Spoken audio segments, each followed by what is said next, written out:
오늘 본문의 말씀을 요한복음 5장 1절부터 쭉 보게 되면 38년 된 병자를 안식일에 고쳐주셨어요. 누가 고쳐주셨어요? 예수님이 고쳐주셨어요.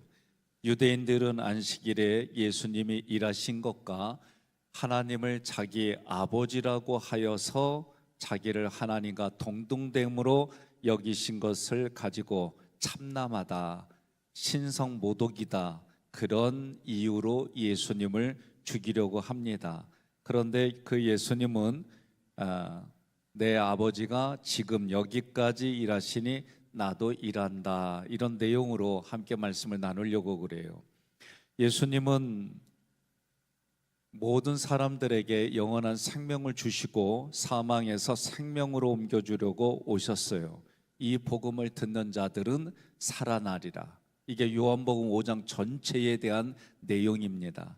그러면 오늘 본문에서 14절에서 예수님께서 그 후에 성전에서 그 사람을 만나요. 그리고 이르시되 보라 내가 나았으니 라고 하는 이 단어, 희기에 쓰는 건강해졌으니, 건전해졌으니 그런 뜻이에요. 그런데 이 단어 자체는 우리의 영혼육 전체를 말하는 거예요. 육체가 건강해졌다라는 표현이지만 그러나 육체만 건강해진 게 아니라 우리 전체가 건강해진 거예요.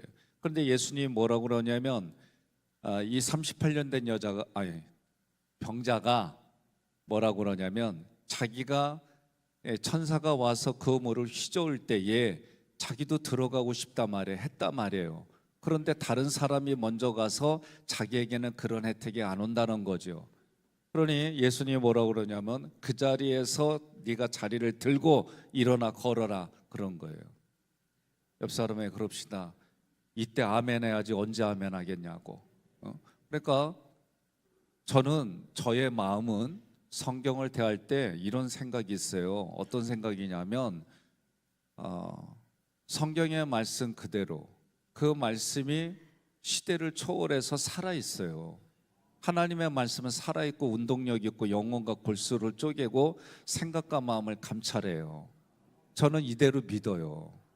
그리고 이 믿는다는 얘기는 그 시대에 일어났던 일이지만 지금 시대에도 저는 이게 일어난다고 믿어요. 여러분, 그런 감정과 생각을 가지고 성경을 접해야 돼요. 우리가 지금 이 사순절 기간, 이번 주는 고난주간이에요. 근데 제 마음속에는 뭐냐, 이 고난주간으로 저는 생각을 안 하고 내 생각 속에는 예수가 왕으로 부활하는 이 고난주간이 왕의 대관식을 준비하는 기간이다, 저는 이 생각으로 가득 차 있어요. 그래서 유대인들이, 종교 지도자들이 예수님을 조롱하고 그렇게 했어도 예수님이 그들이 조롱하고 뭐 하든지 간에 예수님은 우리들에게 왕으로 오신 사건이에요. 그러면 여러분과 저도 성전에 들어갈 때에 제사장으로 들어가서 나올 때는 왕으로 나오는 거예요. 이런 성경의 말씀을 구체적으로 저는 그런 의식, 그런 생각 가지고 접근하는 거예요. 그러면 하나님이 때를 따라 도와주시는 은혜가 있어요. 여러분과 저는 뭐예요? 말씀을 읽을 때 내게 주시는 말씀이고 이것이 그 문맥에서 일어난 일들이 어떤 걸까 찾아보는 거죠. 그러면 내가 나았으니 이거는 전인격적으로 회복이 된 거예요. 그러면 그 다음에 얘기하는 게 더 심한 것이 생기지 않게 다시는 죄를 범하지 말라. 그렇다면 요거를 좀 더 의역을 해보면 죄를 지면 더 심한 게 생긴다, 그런 뜻이죠. 이때 죄를 범하지 말라라고 할 때 이 죄는 하마르티노라고 하는 단어에서 온 부분들인데, 이 하마르티노라고 하는 건 뭐냐면 내가 양궁 선수요. 그러면 우리나라 양궁 선수는 10점 만점에 몇 점 쌓여요? 그렇죠. 우리는 이런 기대치가 다 있어요. 그래서 양궁 선수들은 우리나라에서 국민을 대표하는 국대가 되는 것이 더 힘들대요. 세계에서 나가서 점수 따는 거는 10대. 근데 한국에서 서로 경쟁을 해가지고 대표 선수가 된다, 이게 더 어렵다는 거예요. 그런데 여러분과 제가 양궁 선수예요. 그러면 10점 만점을 우리는 무조건 쏘면 10점 만점이에요. 근데 아무리 쏴도 이 원안에 못 맞추는 거예요. 이게 하마르티네오라고 하는 뜻이에요. 내 힘과 노력, 내 의지, 나의 지혜, 이거 가지고는 이 죄를 범할 수가 없는, 이 뭐라고 그래요? 회복시킬 수 없는 그 단어가 하마르티노, 죄를 짓다, 이런 뜻이에요. 그러니까 내 힘과 능력으로는 죄를 안 지을 수가 없는 거예요. 이때 이 단어가 이거예요. 그러면 더 심한 것, 이때 더 심하다라고 하는 이 단어는 카코스라는 단어에서 왔어요. 악한이란 뜻이에요. 나쁜, 악한. 그러면 이 단어가 두 가지가 있어요. 하나는 포네로스. 포네로스 단어는 우리 내면이 악해지는 거예요. 내면이 부패해지는 거. 그거 쓸 때는 이 포네로스라는 단어를 써요. 근데 오늘 성경에서는 카코스라고 하는 건 뭐냐면 관계가 틀어지고 나빠지는 거예요. 이게 악한, 나쁜의 뜻이에요. 그러면 누구하고 이 관계가 틀어지는 거예요? 삼일체 하나님과 나의 관계가 틀어지는 게 더 심한 것이 생긴다, 이 단어예요. 더 심한. 그러면 이 사람의 관계는 뭐예요? 이 당시에 병을 앓는다는 것은 하나님으로부터 저주를 받아서 병이 생겼다라는 사고를 가진 시대예요.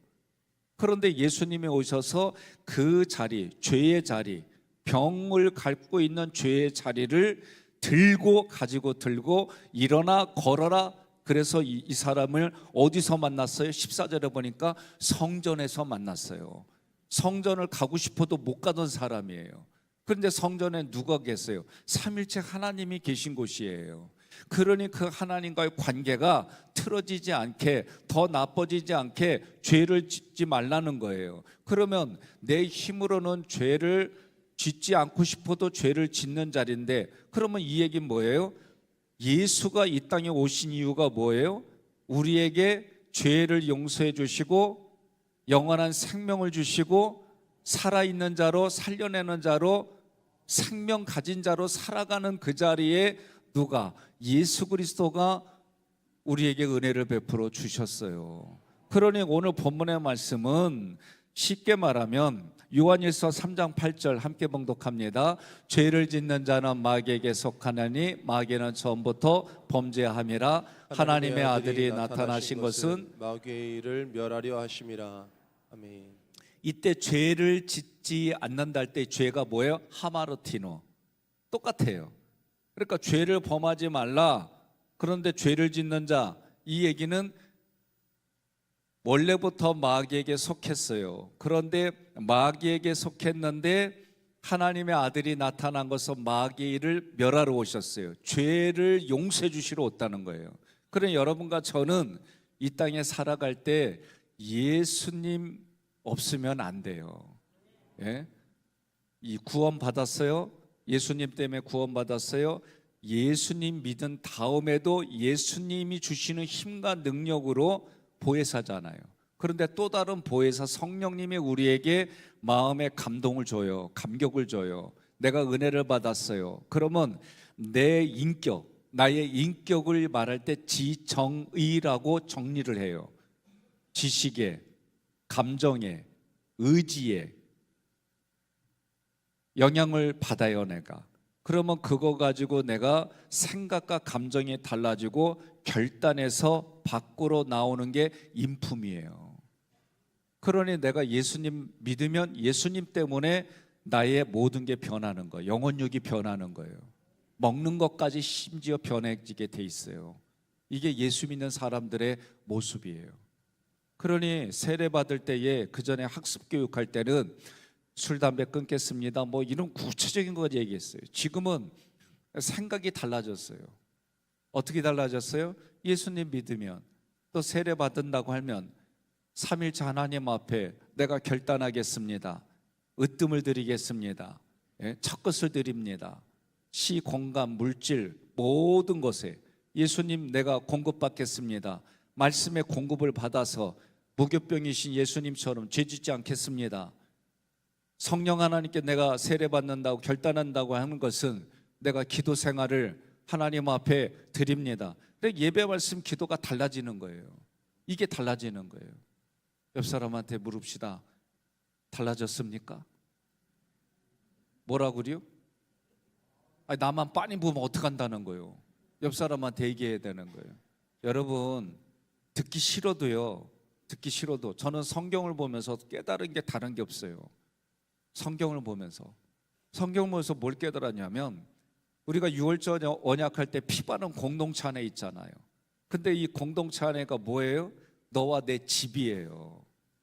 그러니까 예수 믿으면서 내 집, 내가 결혼하지 않았을 때는 부모님과 나의 관계, 내 형제 자매들과의 관계, 그리고 그것이 밖으로 나갔을 때 야곱의 덩쿨이 담쟁이가 이렇게 넘어가듯이 나를 통해서 그런 영향력이 밖으로 흘러가는 거. 여러분, 이게 우리 예수 믿는 사람들의 기본 원칙이에요. 아무리 듣기 싫어도 성경이 말하는 대로 내 영혼이 소생케 되어지고 내 마음이 천국을 누리고, 그리고 그것 때문에 배우자가 혜택을 받고, 그것 때문에 자녀들이 혜택을 받고, 그것 때문에 이웃이 혜택을 받고, 여러분, 이게 우리의 신앙생활의 프랙티스 현장에 이게 점점, 그러면 그게 뭐예요? 천국이 확장되는 거예요. 이런 삶을 살아가는 게 우리 예수 그리스도인들이에요. 이것이 매일 교회에서 어디에요? 점검하는 거예요. 자기 병 낫기를 구원 받으려고 자기 병 낫기를 어디에서요? 벳세다라고 하는 곳에서 있었어요. 그런데 그것이 건강해지니까 어디에서 만나요? 성전에서 만나는 거예요. 우리는 교회라고 하는 곳이 뭘로 봐야 되느냐라고 할 때, 예수님, 삼일째 예수님이 계속 공급해주는, 공급받는 장소로 여러분들이 생각을 하셔야 되고, 예배를 드릴 때 새벽 기도가 됐던 어떤 예배가 됐던 예배 드릴 때마다 성령께서 나의 생각과 감정을 다 태워서 믿음만 나타내는 장소가 이 성전이고 예배의 시간이다라는 생각을 가지고 여러분들이 예배를 드려야 되는 거예요. 그러면 여러분 마음에 하나님의 말씀이 달라져요. 자, 그 다음에 뭐라고 이야기를 하냐면 15절에 그 사람이 유대인들에 가서 자기를 고친 이는 예수라 하니라. 그러니까 누군지 정확히 이 사람은 아는 거예요. 예수라 얘기한 거예요. 그러면 옆 사람에게, 아니, 제가 질문할 때마다 대답해 봐요. 여러분, 병 누가 고쳐주셨어요? 이 얘기가 나와야 돼. 예수 자리가 자꾸 나와야 되는 거예요. 예? 이 사람 얘기하잖아요. 고백이. 너 누가 고쳐줬냐? 예수님이 고쳐주셨습니다. 그러면 내가 뭘 잘하는 일이 있어요. 그러면 여러분, 누가 하셨어요? 그렇죠. 그렇게 나와야 돼요. 근데 나 안 알아준다고 왜 심통 부려? 옆 사람한테 그래요. 안 알아줬다고 기분 나빠? 물어보세요. 기분 나빠요, 솔직히. 근데 기분 나쁘다고 표현하면은 그건 자기 의가 되는 거예요. 그런데 우리는 뭐예요? 하나님이 하셨습니다. 하나님이 하셨습니다. 예수님이 하셨습니다. 성령님이 하셨습니다. 예? 청소해놓고도 누가 했어? 그러면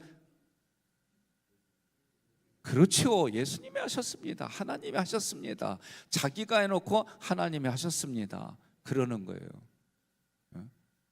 우리 여성들이, 엄마들이, 아내들이 밥상 이렇게 다 차려놓고 막 하고 그랬어요. 잘 먹었다, 엄마 고마워요. 그랬는데 뭐라 그래요? 그래야지. 예수님이 하셨어요. 하나님이 하셨어요. 교육을 그렇게 가르치는 거예요. 내가 봐도 미쳤어요.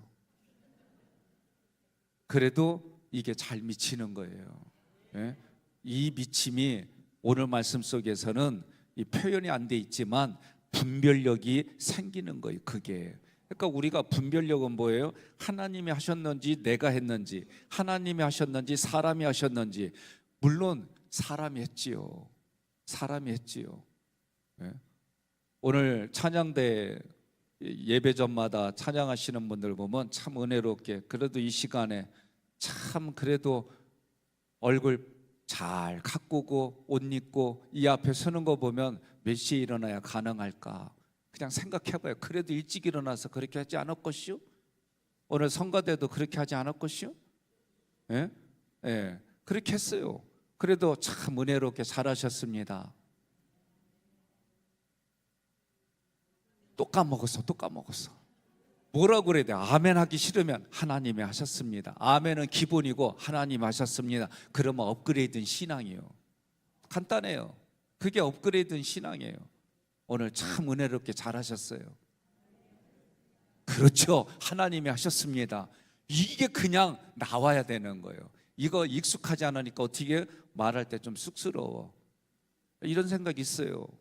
내적 치유, 인지 치유 대합하면서 내 마음을 고쳐갈 때 가장 먼저 떠오르는 감정이 뭐예요? 억울함이에요. 억울함. 왜 억울해요? 왜 나만 해야 돼? 저 사람은 가만히 있는데 왜 나만 해야 돼? 왜 나만 희생해야 돼? 이런 억울함이 올라와요. 그런 억울함이 올라오는 건 제가 보는 입장에서 잘 사는 거예요. 잘 사는 거예요, 그게. 근데 그 억울함을 뛰어넘어서 훈련받아서 뛰어넘으면 그땐 진짜 달라져요. 이해가 되셨어요? 오늘 우리가 그런 모습이에요. 오늘 이 말씀 속에는 죄를 범하지 말라. 이때 이 죄는 뭐예요? 하나님과의 관계가 끊어지는 죄예요.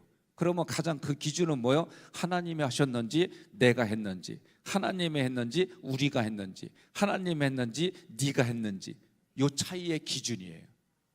이거를 여러분들이 깨닫고 매일의 삶에 오늘 말씀 뭐냐? 죄를 범하지 말라. 오늘 이 말씀 가지고 내가 했다. 그럼 이거 범하는 거예요. 이 사람이 그래. 누가 고쳐줬냐? 예수님이 고쳐주셨습니다.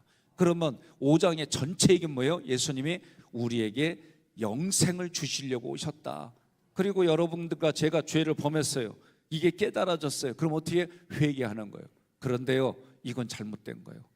제가 어제 대전을 내려 강의를 하러 갔잖아요. 와, 양쪽에 개나리가 얼마나 아름답게 폈는지 이를 말할 수가 없어요. 그냥 노란색이 쫙 떴는데 나도 모르게 이쁘다. 옆 사람한테 그래, 얼굴 보면서 이쁘다. 응? 얼마나 이쁜지. 그래서 근데 또 자동적 사고예요. 뭐냐? 진달래는 어디 있지? 근데 진달래는 하나도 없어. 근데 개나리가 그냥 길에 노란 게 쫙 있으니까요, 그냥 마음이 고난주간에 이쁜 거 봐도 되나? 이런 마음이 들 정도로 너무 이쁜겨. 옆 사람한테 그래요. 걱정하지 마. 여기 우리 여기 아파트 있잖아요. SK 말고 이쪽으로 해야 되는구나. 신동 아파트 주변에 보면 조금 있으면 벚꽃이 겁나게 잘 펴요. 그러니까 여러분들이 꽃도 좀 보고 이런 생각도 해봐요. 한 송이 꽃을 피우면서 이 한 송이의 꽃이 피우기까지 누가 이렇게 했나? 하나님이 하셨지. 물 주고. 누가 이렇게 아름답게 했지 하고 물 주고. 이러면서 오늘 하루, 이번 한 주간, 고난주간에 좋은 것만 보시기를 바랍니다. 그래, 좋은 거 보고 얘기하고, 은혜 나누고. 오늘 말씀 그런 얘기예요. 그런 삶을 살아가시기를 주님의 이름으로 권면합니다. 그래서 이 4월 한 달을 우리가 준비할 때 생명들이 살아나는 거예요. 그래서 개나리꽃처럼 활짝 피는 그런 4월 한 달. 우리가 이 고난주간으로 시작하지만 4월 한 달이 뭐예요? 왕의 대관식을 준비도 하고 또 봄에 돼서 꽃이 피는 모습을 보면서 내가 저렇게 인생의 꽃을 피워야지. 4월 한 달에 꽃을 피워갖고 어떻게 해요? 연말에 가면 열매 씨를 맺어야지. 이런 마음을 가지고 4월 한 달을 살아가시기를 주님의 이름으로 권면하며 축복합니다.